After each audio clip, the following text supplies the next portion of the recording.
Greetings and welcome to On the Brink Radio, broadcast number 333, coming at you from Dripstone Beach here, one of the coastal suburbs of Darwin, Northern Territory. It's the 22nd or 23rd of August, 2020.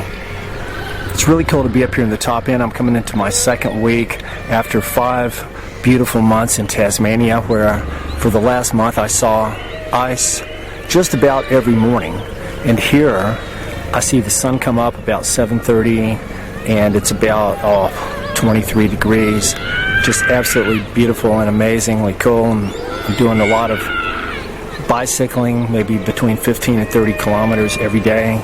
I'm at a park next to the ocean, and there's some indigenous youth kind of squawking and making noise, and I'm being treated to one of the most beautiful displays of avian acrobatics that I've ever seen. I was here a couple of days ago at this exact table, and I saw these birds kind of swooping down and floating, and they weren't hunting, and they weren't doing anything really fast, but they were just kind of lofting and swooping down low and kind of circling around and pirouetting, and there's a dozen or two of them, and I thought they were small eagles, but they're actually a bird called a Brahminy kite. They're kind of like a medium-sized brown raptor.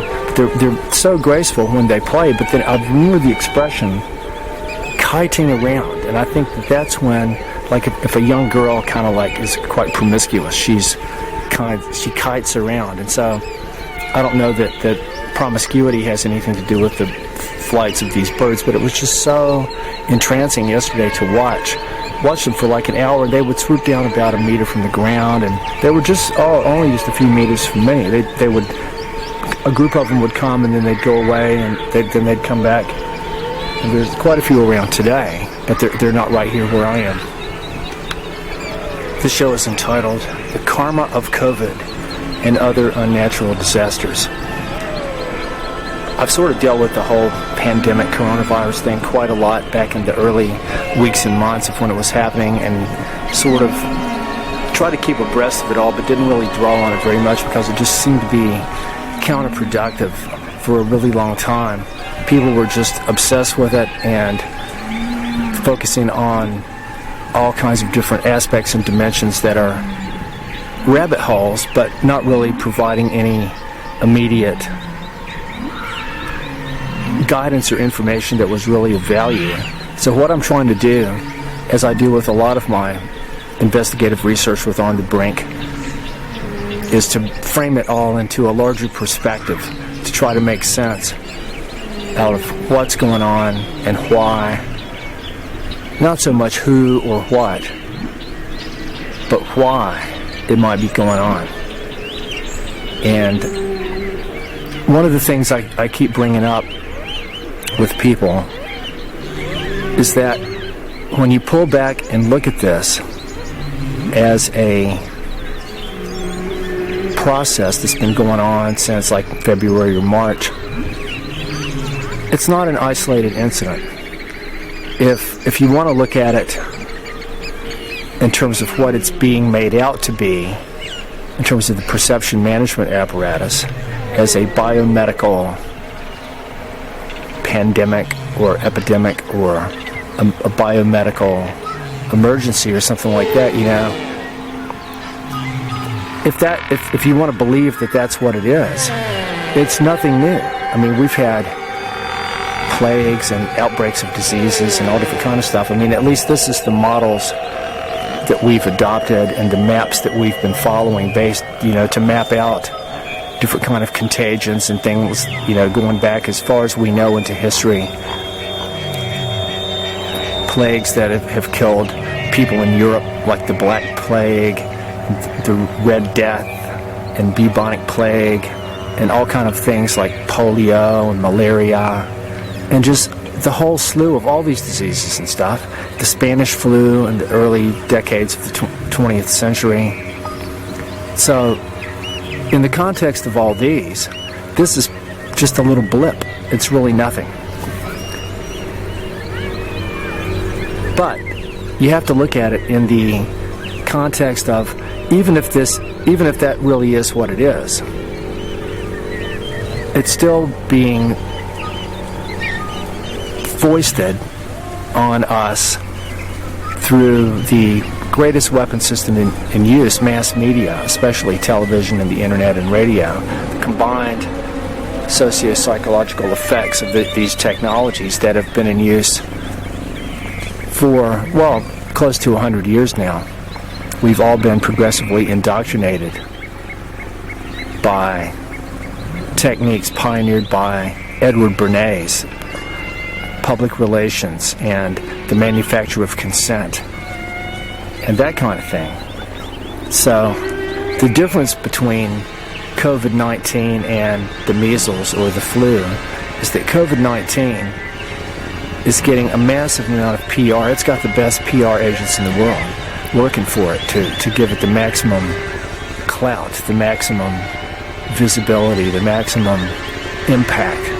But this is all perception management. It has little or nothing to do with the reality. And everything I'm saying, this is assuming that you believe the official narrative, that it's an autonomous pathogen that's extremely dangerous. But when you look into it, a very, very, very, very, very large number of highly credible researchers and medical professionals, doctors themselves, at the front line at ground zero have come out with different levels of evaluation, assessment, and analysis of this whole thing, and pointed out the vast number of contradictions and inconsistencies and scientific inaccuracies in the official story, relating all the way from what viruses actually are or aren't, to what vaccines are or aren't, to what this thing actually is and what it do or doesn't do,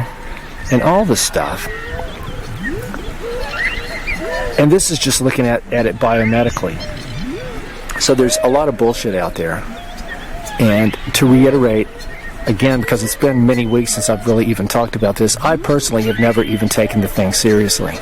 I wouldn't be afraid to be in a room with a bunch of people that had been tested positive for it a dozen times and actually showed symptoms of it, whatever that might be, respiratory breathing, or maybe they're hyperventilating and quaking or sweating, or who knows, whatever it is. It's just like somebody that's sick.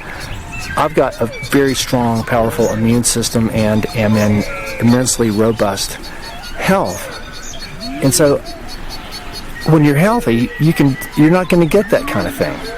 It might get you in a moment of weakness, if you get, like, for example, chilled down and wet, or and when you're under stress, or really tired from lack of rest, or if you've been compromised, for a certain amount of time, or specifically, like with any sort of disease or illness, people are more affected that are more vulnerable due to not being that healthy because of and it's not age per se that makes anybody vulnerable to anything. It's the degeneration or the failure of different kinds of systems of our body and our functioning that have degenerated over time, haven't been maintained properly. So age has nothing to do with it. It's the condition you're in.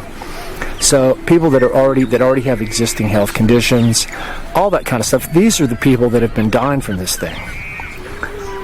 And so, but for every point that intelligent researchers have tried to make, the bullshit counterspin artists' propaganda machine tries to come out and counter it with even more bullshit. And you've got the ridiculous fact-checking thing, like on Facebook. Oh my God, who can even believe all this shit? So you've got it, like with anything, you can't even just start out with this and go like, oh, I'm going to become an expert in biomedical virology or epidemiology of diseases or something like that. It's not something you can just pick up the main points from overnight, because you have to kind of like be working on developing your knowledge base and your perspective from a variety of sources, personal and public and all different kind of stuff. And what places me in a vantage point with all this is that I've been doing this kind of thing for decades. Not only my official education in science was just the beginning of my educational process, and it's continued to this day. And like I was telling my friend the other day, I question everything, but I'll listen to anyone. I listen to everyone, to what they have to say with an open mind and heart, and try, because everybody might have their own little piece of the puzzle to contribute. And I might gently try to suggest to people that they might be barking up the wrong tree, or that they might be, affected by a certain kind of disinformation or scientific inaccuracy. And there's no shortage of that. But the important thing is to have a flexible process rather than a fixed certainty that's your perspective on anything. But the point I keep making about all this is that the pattern that's emerging, and I've been noticing it for a really long time, you could see a pattern even if I wasn't familiar with the strategic blueprint of Zbigniew Brzezinski from his book Between Two Ages, America in the Technotronic Era, from 1972 or 1973. In that book, he lays out a blueprint for imperial mobilization for the U.S., or whatever you want to call it, to sort of take over the whole world via full spectrum dominance. But it's military parlance, but it's about seizing control of every aspect of human life on this planet. And not just seizing control in the traditional military way. There's this beautiful yellow bird up here singing in my tree. Even if I weren't familiar with the strategic doctrine of Zbigniew Brzezinski, I would have noticed patterns over the past few years in terms of ideologies or fear memes being foisted on the public via mass media. And there's four basic things that have been going on,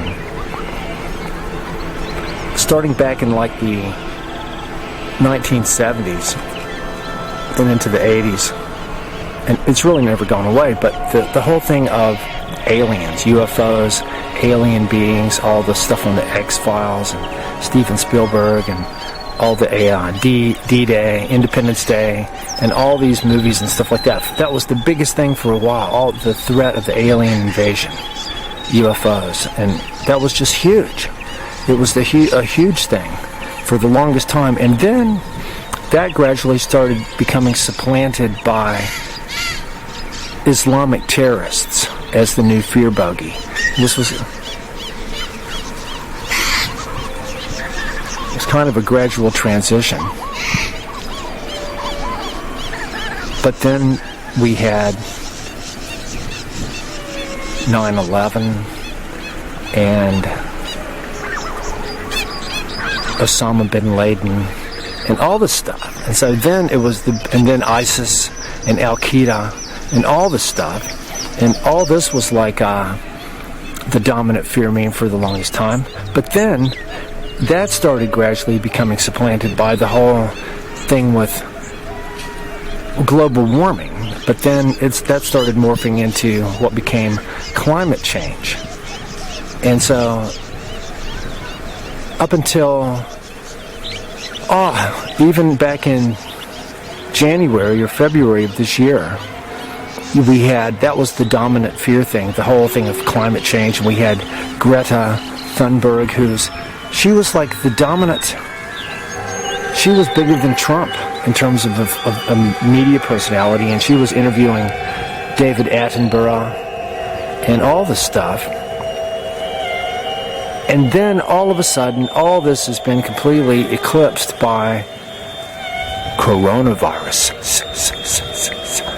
And so, if you can see what I'm saying, all of these things are being presented and foisted and manipulated and orchestrated mainly as media artifacts in precisely the same way.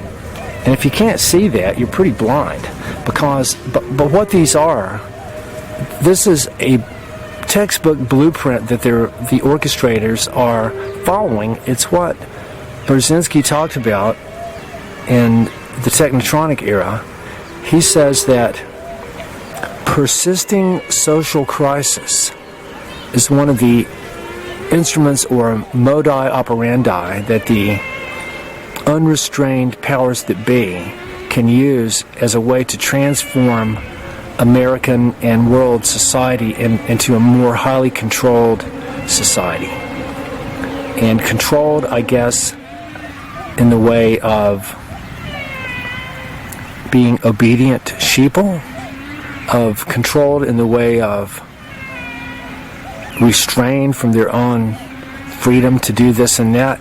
And they could be framing it in the perspective of the Club of Rome, which ties in heavily with this. I was just reading an article today about how the Club of Rome and the Trilateral Commission, which was founded by Brzezinski on behalf of the Rockefellers, and the Club of Rome was born in Rockefeller's place in Italy, in both in 1973. So the Club of Rome was kind of framing it from the perspective that they're these environmentally conscious overlords who, in the best interest of humanity and the preservation of life on Earth, they want to control and restrain humanity, who is obviously its own worst enemy, in ways that will be sustainable. But this is the kind of thing, it sounds good on paper, but when you look at it, it's nothing like that at all. These people are bankers. Their primary interest in all this is financial, or the control of resources, or a new kind of reality beyond all that, where they're the ones, this small elite is the ones at the top of the heap in control of everything. And then the remaining people that haven't been depopulated out of existence will be their, kind of like their pets, or their domestic animals that might serve some kind of laborial function or something like that, or maybe we'll just be allowed to exist like some animals in the zoo. We can, have our areas that we can go and roam around in, and maybe do some shopping, maybe play some golf or something like that, to keep alive the old traditions of what people have used their most precious time to do. But persistent social crisis, and then you can add in persistent social, ecological, economic crisis, which is what all of these different kind of things tie in together. But the whole emphasis is that this COVID thing is a completely unnatural disaster. It's not a naturally occurring microbe just infecting some people and making people sick. If any of that even is true, that it's an autonomous pathogen different from the flu or the cold or anything like that, it still really doesn't matter, because that's not what this whole thing is about. It's about social engineering, and the seizure of this it's a smokescreen. They're using this as an excuse for complete totalitarian scientific dictatorship, police state, authoritarianism, and not across the board, but they're trying different sort of levels of it in different places. Like New Zealand has never really been free of it ever since March, and then like you've got the state of Victoria in Australia that's, according to one guy, it's worse than anything he saw in Argentina back in the 1970s. Under, there's police out with guns on the street. So anyway, this is clearly what's going on, and there's still a lot of people that believe that all these lockdowns and stuff are in their best interest, that it's protecting them from getting infected, and that people running around doing international travel and not wearing a mask are, how dare them put other people's lives at risk by the possibility of transmitting this evil bogey that might, according to the official story, you can have it and be transmitting it, but show no signs of it yourself. But how absurd is that? If that's true, anybody could have anything, anywhere, all the time, and be giving it to other people. And I mean, if you're going to go that far, you may as well say, well, we could all be having different kind of diseases and syndromes and stuff that we just don't know about, because if it doesn't make you sick, how would you know you've got it? And what does it mean to be infected by something? We assume that being infected means that you've got disease. I mean, that something's going wrong that you can know about. But what if you're infected with something that is masked or cloaked or in disguise, and maybe it's doing stuff that you have no idea about? Maybe it's not hurting you, but it's doing other things. Maybe it just needs a place to live.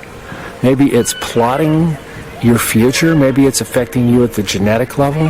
I mean, there could be organisms or substances or things in nature or from off-world that we don't even know about that could actually do stuff like this. And this has probably been written about in a lot of science fiction that I don't know about. So the reality is there's a lot we don't know. But what we're being told with all this, most of it is not even remotely true. It couldn't possibly be. And the main thing you can do is just be happy and healthy, and don't be afraid. And don't cower in fear, and just try to lead a normal, healthy life within the, you don't want to put yourself at risk from the bureaucratic stuff. That's the main problem. But if we look at, what I call all this stuff, well, there's the concept called false flag terrorism. That's when real violence is committed, like something's blown up or people are killed or a virus is spread or something like that. But then using the media, it's all hyped up and amplified way out of proportion. But the main thing, the false flag comes in, is when they try to blame somebody that didn't do it. Whether it's a disease vector, real or perceived, or a group of people, or an organization, or a country, a culture, or something like that. So the false flag is like framing in the organized crime sense. It's you frame somebody by committing a crime and then trying your best to make it look like that they did it when actually you did it. So that's really what all this stuff is. And psychological warfare involves primarily small amounts of real violence and real destruction and damage, but the psychological part is that it is amplified through the use of media. Because if you just think about it, if you go and blow up a bridge or kill a few people and then try to scare people with that, the people that don't know about it aren't going to be affected.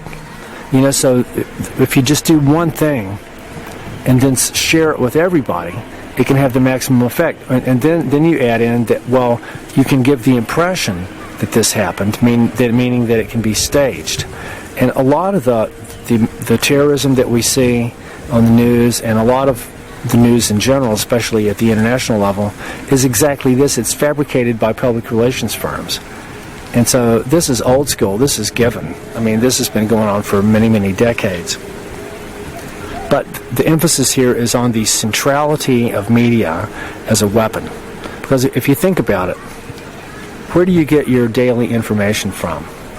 And how much of it do you go and actually dig for, do some independent research, talk to some leading authorities in a field, read some books, read some scientific articles from a variety of sources to try to ask the same question to a number of different people or organizations or perspectives and see how the answers line up. And if you get a different answer from every person or group, the chances are that it's possible that each of them may have some truth, or it might equally be possible that none of them have any truth. But if you've been working on stuff for decades and you certain researchers or minds keep coming up as highly respected, and then you start getting in touch with them or following their work, reading their books, and you can sort of flesh out high-resolution pictures on a lot of stuff. And I've been doing this in a number of disciplines. And another thing that's starting to crop up right now, just in the past week or two, we've got dozens of wildfires that have destroyed over 700,000 acres in northern and central California, all apparently started by anomalous lightning strikes. And so this is just extraordinarily fishy. It's just like what happened in Australia back in December or November, what happened in California the past couple of years. It's textbook geophysical warfare unfolding once again. And I'm really afraid for what the situation's going to unfold into here in Australia over the coming weeks and months. I think it was in August of last year when the fires in Queensland started, very early in the season. And then there was a little lull, and then some fires started up in the northern recesses of the Blue Mountains. Just around the same time, or just before, my friend Craig and I made our journeys to Mount Yango, the very sacred Uluru of the East Coast people, in the Hunter Valley hinterland, inland from the Central Coast in New South Wales. So that was extraordinarily powerful, but it looks like this whole thing is getting ready to happen again. But this time it's going to be happening in a society that's already under the knife of the COVID-19 scenario. And so when you look at all this stuff, it's like humanity is literally waging war on itself. And this is nothing new, but it's just becoming more and more concentrated and intensified.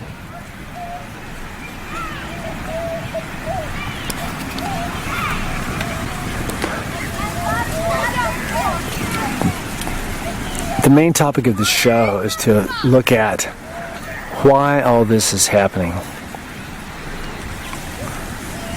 And I use the word karma in the title of the show, the karma of COVID and other unnatural disasters. And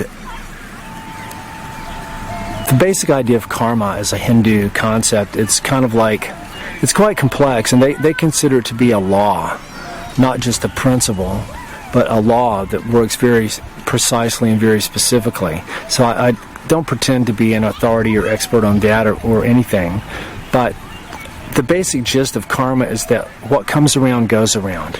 You know, that what you individually and as groups, as a society, as a culture, as a species, what we do, what we put out to the universe, it comes back to us. It rebounds, it cycles around. It's like the energy and intents and actions that you put out are reflected back to you in the same way, like as an echo. Like if you're in a big cavern or an acoustic space, your echo, karma is kind of like the echo coming back at you of what you do. And that kind of makes a sense. It's kind of like a multi-dimensional echo. And so if you put out harmonious, good actions and deeds, then that's what'll be coming back to you, because it's just the same thing that you did coming back. And the same thing happens when you put out a lot of destructive vibrations and actions. Those vibrations and actions and implications of that come back to you. So this is very oversimplified, but I think there's a lot of truth to it. And so, as I see it, we've been living in violation of the real way that we were meant to live as human beings on Mother Earth. We've been, as a whole, what we call civilization has been built upon and evolved or progressed in directions totally inimical or antithetical to what life is really all about, and in direct violation of warnings and admonitions given to us by indigenous people from all over who knew that we were never supposed to do the kind of things that civilization is built on and that we take for granted as part of our comfort and convenience and our empowerment as privileged beings in Western society. And I talk about the Hopi Native Americans a lot because their concept of Koyaanisqatsi, that's Koyaanisqatsi, it means life out of balance or crazy life, a way of life calling for another way of living. Makes a lot of sense. And I was taught about this by Hopi elder Thomas Banyakya when we were on the Hopi reservation in April of 1986. And it was extremely powerful because at the same time we were learning about the global nuclear scenario, and the primary warning that had been given by the Hopi elders thousands of years before that said, if we dig precious things from the land, we will invite disaster. We were never meant to mine out anything out of the earth, not even rock, not diamonds, not coal, not gold, not silver, not tin, not hydrocarbons, not uranium. We were never meant to dig this stuff. We were never meant to harm the body of Mother Earth. And I think that if we used very, very small amounts of things and in a sacred way, like for example, the way that the indigenous Australians use this mineral called ochre. They use it for color, for like dyeing fabrics and for body painting and stuff like that. But they were very, very, very respectful to the place where they got it and how much they took and what they did with it. It was a sacred process. They never maliciously dug out a whole bunch of it so that they could store it up or transport it or sell it. I mean, they didn't even have commerce. Indigenous people all over the world didn't have systems of finance. They had extraordinarily complex and advanced spiritual and sociological systems having to do with the ways of living and marriage and relationships and all different things like that, but they saw no need for a centrally controlled financial apparatus that's really just a form of slavery. But to have a sense of sacred, like I think with almost everything that Homo sapiens has done, if we were able to do just a tiny little bit of it that helped us fulfill a need, we might not have been so destructive and wrought such vast negative karma on ourselves. But we've never known when to say enough is enough, and I call it the acybernetic syndrome. What Jonas Salk talks about is the loss of the ability of self-regulation. So we can't, as a whole, we can't go like, well, look, I've got enough, I'm going to stop now. No. In a system that's dominated by the Moloch of the whole concept of money and financial gain, there's no limit. There's no limit to how much of everything people think that they want and need. But it's all just a complete hallucination and an abstraction, like in terms of like how much money there is. I mean, it doesn't even exist. It's just however many zeros can be printed out or stored in a computer, or other people made to believe exists. That's all it is. It's not even really a measure of anything. I mean, at the day-to-day level, because it has nothing to do, like, we've used the metaphor of fuel. My friend Janos, who's commissioned me to do a painting, a really cool person, he said, like, well, I was talking about how money doesn't really mean that much to me. Because, well, think of it as fuel, and in a sense it is. It's fuel that helps you obtain what you need that you can get from other people. Like, for example, if you need to buy some food or a plane ticket or some art supplies or something like that, it's fuel in that sense. But it's not fuel, it's only social fuel. It's not fuel in the sense that you can't put the money in your car or in your stomach or into your paint tray. I mean, you can, but it's not going to do anything. So it's all it is. It's primarily psychological, because even if you've got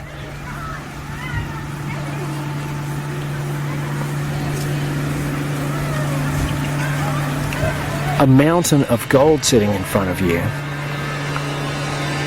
what possible good is it if you're alone?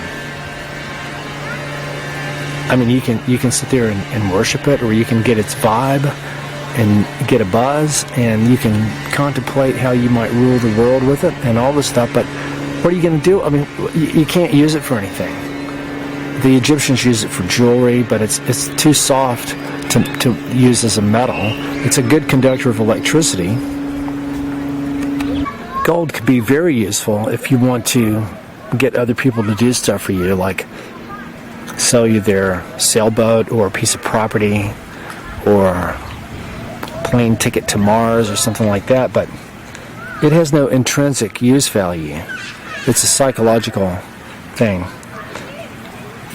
But for whatever reason that we've wanted to mine out all the gold and silver are two of the more abstract ones that we've been obsessed with, but ones that they don't really want. The damage from them is in the mining and refining and extraction processes and the side effects of that, like all the chemicals and stuff that are generated from processing the gold, and the damage from the mines, and the pollution of the water, and the rape of the land, and the socioeconomic terror inflicted on people who happen to be living on top of gold or that had used it in their society. Like, for example, the people of South America that used massive amounts of gold to decorate their temples and buildings and stuff like that. The Spanish just went crazy and murdered them all, stole all their gold. And all the different places where the local indigenous people have been disrupted so that mining companies can get at their gold, like Bougainville in Papua New Guinea sits atop what I believe to be is the largest single gold ore body on the whole planet.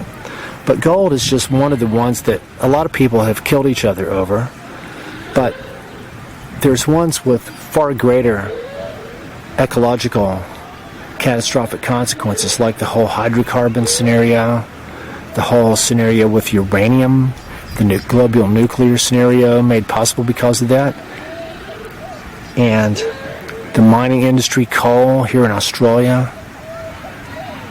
So if each of these things that we've mined out is a horror story in itself, but if you look at the sum total of that and the damage that we've wrought and continue to wreak on Mother Earth herself, as well as all of our fellow life forms, because of our violation of this one admonition: if we dig precious things from the land, we will invite disaster. We're living in that disaster right now, and it's only getting worse. Anybody that sees things getting better, I think, are not looking very close, especially if you look at, it's really hard for us to be aware of ecological dangers because most people's reality doesn't really extend that far past the distance from their smartphone to their face, and to the majority of people, whatever's outside that radius just doesn't hardly really even matter, unless it's maybe some friends of theirs or something like that. So if you've got to go to some work to try to expand your big picture, your Weltanschauung of understanding what it is that's going on in the world and what the implications of that are, and the perspective that to me actually matters the most far more than what mankind is doing to mankind, is what mankind is doing to all the other species of life on this planet. But to me, the whole COVID-19 thing, it's just the latest example of humanity's warfare on itself.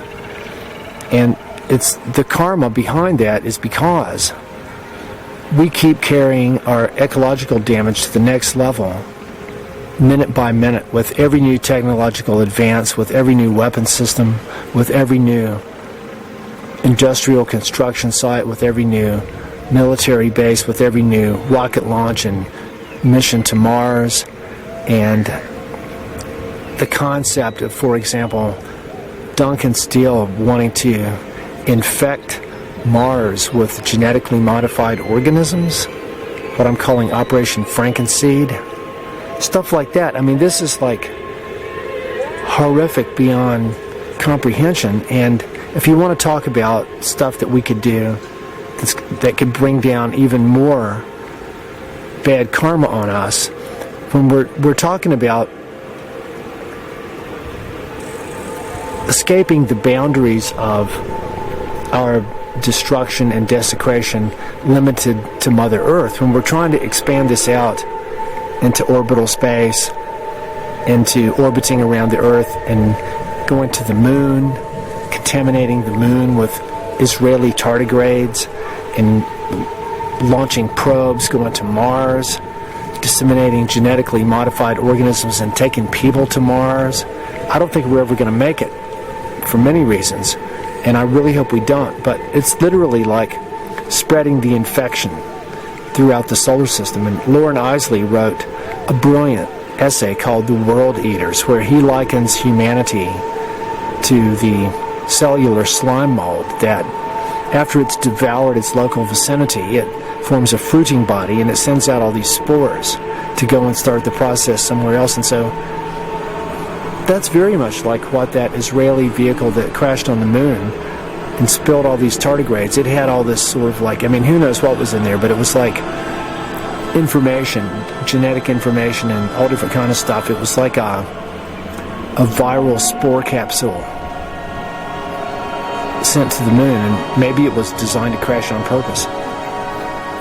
So who do we think we are? What are we? You know, and we can't really know ourselves, because when we look at ourselves through the lens of civilized megalomania, we think we're God's gift to humanity. But I think if we were able to perceive ourselves through the perceptual mechanisms of other species of life, they probably still love us, but they're mystified by our destructive behavior, and a lot of them have learned the hard way that we aren't to be trusted and that we're to be avoided at all costs. So no other species has actively tried to take us out, except maybe at the individual level. But I think that that's going to happen, but from a much larger perspective and in a much different kind of way. That's not really the topic of the show. It's about karma. And so I think that we're receiving our karmic payback, but this is only the beginning. And especially in Australia, where the beautiful indigenous people here have suffered and continue to suffer so enormously from the invasion of the Europeans in the 1700s. I don't see how any white man can actually achieve spiritual stability and harmonious existence anywhere in this country unless their life is fully dedicated to understanding and nurturing and protecting and healing the sacred hoop with the First Nations people here. And that's been the dominant thing that I've tried to do, and that's central to my life. The whole more than 20 years that I've been traveling here. It's the purpose of my healing journey around Australia now, my connection with the indigenous people, my art, trying to express maps of the new dreaming that express our cosmic connection with water-based life, and the magic of the creativity of the Dreamtime ancestors, of whom we are the modern day incarnations of them. So we could go a step further and look at possible driving mechanisms behind what the Hindus call the yugas, these kind of seasons of the galactic year. And they say that we're in the Kali Yuga now, which is the shortest, but it's the darkest season. It's like the winter of the galactic cycle. It's the time in which we are essentially separated from our true spiritual essence, and we've sunk down. Our vibration has become so low that we think that material reality is primary and that it's all that exists, and that spirit is just kind of like an epiphenomenon or a superfluous side effect, whereas I think the actual reality is exactly the opposite, that consciousness is the primary reality, and that the material world is kind of like a creation of consciousness in a way. But I mean, in a way, when you think about it, it actually is, because we're creating our perceptions of the world, science will say, with our own neurobiology. But it's a very interesting and sacred process, and it's like I was telling my friend, it might just be a hologram, but it's a very believable one. So I think to me, it's just a beautiful gift that we exist, that we have beautiful bodies, the ultimate technology, and the beauty of Mother Earth, and the beautiful landscapes, and all our fellow plants and animals and rocks and the star nations and everybody. It's the Garden of Eden, and you can still see and perceive that. Like I'm kind of in it right here now. The beautiful yellow little bird, and the Brahmini kites, and the beautiful she oaks, and Mother Ocean. Some children laughing. And yet, down in Melbourne, a couple of thousand kilometers from here, people are under a vicious totalitarian police state lockdown, and yet this is the same country. So karma inflicts itself in different ways, and I've talked about the concept of teleology, which is very interesting. It gives a purposiveness to otherwise random events. Like, for example, if the Earth was impacted by a comet that took out civilization as we know it,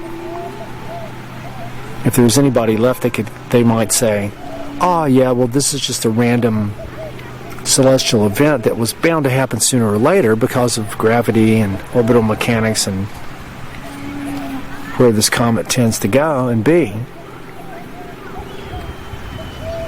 But from the teleological perspective, people might go, well, yes, this clearly happened because, just like the scientist priests of Atlantis that were experimenting with very dangerous technology, they simultaneously invoked the wrath of the gods. And the gods maybe sent down some beams of lightning or did other kind of like actions that might have also been created by the actions of the scientist priest himself through their experiments. So this is all different ways of looking at exactly the same thing, but this is all in operation right now. So I think that we need to consider both the right and left hemisphere aspects of all this. We need to look at the scientific approach to understanding the reality of what it is that we're doing, but also look at it from the spiritual, purposive, teleological perspective, that there may be guardian beings or intelligences far greater than us who are monitoring everything and allowing us to take ourselves out to a certain degree. But there may be a much more refined, intelligent process to it. It may be that we're taken out areas that have specific energies. I don't know. I can't see anything positive about a beautiful old growth redwood forest in California being incinerated by directed energy weapons that looks like the Big Basin Visitor Center was just leveled to ash, but there's trees right around it that still have leaves. And for people to attribute that to climate change is beyond insane.